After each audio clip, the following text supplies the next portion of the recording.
What's up, you guys? My name is Aubrey, this is my channel, and today we're going to be changing things up just a little bit, and I'm going to be reacting to a video published by the Wall Street Journal on their YouTube channel. And this video is titled, "What's Behind the Rental Car Shortage?" Now, for those of you who don't know, there is a major rental car shortage across the entire United States. I don't want to assume that it's a shortage that's affecting the entire world, but I wouldn't be surprised. And as a result, rental car companies are experiencing insane demand, and this demand is trickling down to the peer-to-peer car sharing industry. And hosts like myself that have Turo fleets are just experiencing a crazy high demand like we've never seen before.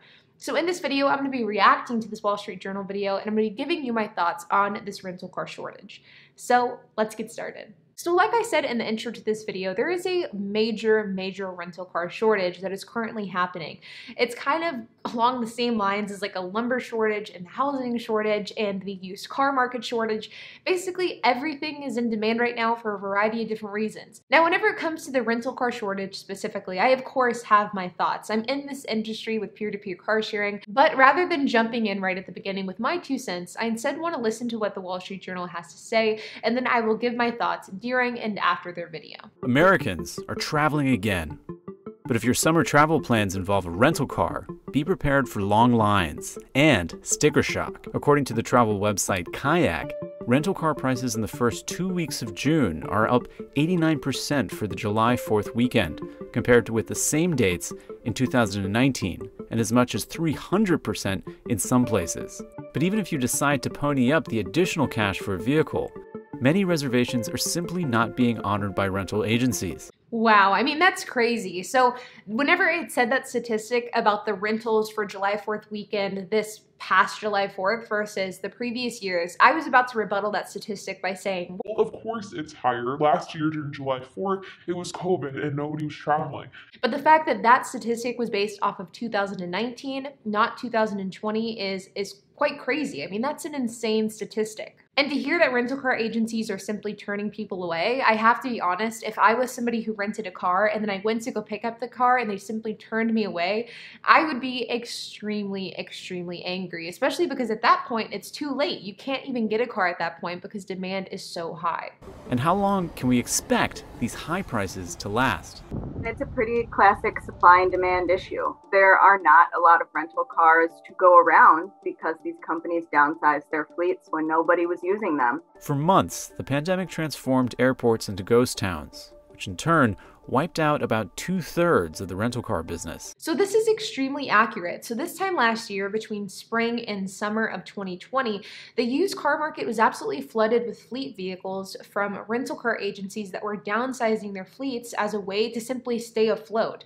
I'm sure many of you remember that rental car companies were struggling. There was a lot of companies that were on the brink of bankruptcy, and there were a handful that did file for bankruptcy. And it all stemmed from the fact that these rental car companies had these massive fleets that simply no longer needed to be rented out because nobody was traveling. Well, the problem is that whenever these rental car fleets sold off their fleets, now they have a smaller fleet, which is fine with the smaller demand, but I don't think anybody expected for the demand to skyrocket quite as quickly as it has. And now in the summer of 2021, it is impossible to find used cars. In fact, I am kicking myself every single day that I didn't expand my fleet last year whenever cars were being sold at a discount. Instead, I, like many rental car agencies out there, I was very apprehensive about growing because I was very worried about the future of Turo, and so I didn't expand. And as a result, here I am today in summer of 2021 with insane demand. I'm wanting to grow, and I'm now having to pay a premium price in order to do so. To survive, many rental car agencies sold off large parts of their fleet. It's a great time to sell cars too, because new car production has still hasn't normalized. So they sold a lot of cars to build cash flow, but then they also sold cars in order to right size to demand. And so you had a double whammy in terms of supply getting cut. So this is, again, a big portion of why the rental car shortage is so severe, and really why the car shortage in general is so severe. And if they didn't mention in this video, I was going to mention it later on, is the fact that car manufacturers have still not caught up to demand is a huge reason as to why the car shortage is so severe right now, because new cars aren't being produced in the numbers that they need to be. And as a result, used cars are the only cars that exist out there, and there's only so many used cars to go around. I mean, you're paying very little literally a 10, 20, 30% premium on used car prices simply because for many people, it's the only option out there. They can't go new because there's no new cars to choose from. And there are a lot of reasons as to why there is such a car shortage right now and why car manufacturers aren't able to meet demand. But a big reason, and I would say the most major reason, is a chip shortage. Now, whenever you see cars driving on the road, all of these cars have a chip that helps that car function. Now, I'm not going to get into the details of what this chip does because, to be honest, I don't even know myself. All I know is that this chip is something that is necessary for cars to function, and there is a shortage on these chips. And as a result, car manufacturers are manufacturing thousands of cars, but they're simply having to park them after they're finished being manufactured because they need these chips in order to be sold and thus in order to be driven on the road. So that means that even if rental car companies are in a financial situation in order to buy more cars right now, like myself, for example, you simply can't because there's no cars to buy. And the cars that are available to buy are priced at an extremely premium price. When demand came back, it did not trickle back. It came back almost overnight. And you have these companies that have right-sized themselves to a market that basically wasn't using them before. And they just weren't prepared. I agree with this sentiment as well. You know, when it comes to COVID relief and COVID recovery, I don't think any of us ever doubted that we would recover. I think that the abruptness of the recovery, though, took a lot of people by surprise, or at least kind of the recovery of where we stand now. There's a lot of debate that we're not recovered and that we are simply propping up the economy, which I think is a very valid argument to make, but it's simply not an argument I'm making in this video. But regardless, on the surface, it looks as though the economy and travel in the world has recovered, at least the United States. And this happened in the blink of an eye. It really was like one day, half of the country was vaccinated, everybody was still wearing masks, travel was still something that was restricted, people still needed to stay home.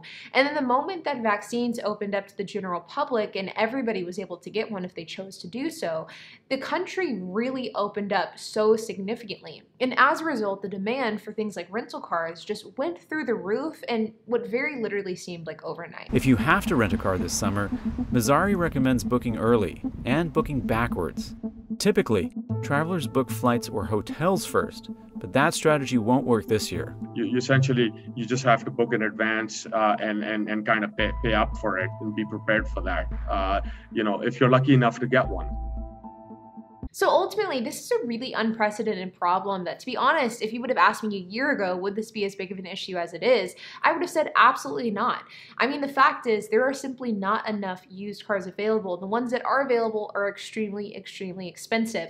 I know for me personally, in an effort to expand my own Turo fleet, I've looked into those kind of used car avenues that I've always used, things like Craigslist and Facebook, and those cars are priced 10 to 20% higher. You can still find deals, but they're much fewer and far between, and they are hard to come by, though they are still there on a rare basis. But in addition to these kind of normal platforms, I've also looked into options like auctions, for example, and even auctions are at a very high price, and auction prices are almost equal to other used car platforms like Craigslist or Facebook. So really, across the board in the used car market, everything is more expensive. Now, really, when it comes to how I'm dealing with this and how I would advise for any Turo host or anybody wanting to enter the Turo game, how you could deal with this is a few different ways. Number one is be really smart with the cars that you purchase. Just because cars are more expensive doesn't mean that you should accept paying a more expensive price. And if that means you expand slower than you would like to, then that's just the reality of the situation. For example, HP and I are looking to expand to 20 cars this year. And in any other year, we would be able to do that no problem because we have the cash in order to do it. But because of the car shortage and because of how difficult it is to buy used cars, we may not reach that goal, and it's something that is completely out of our control.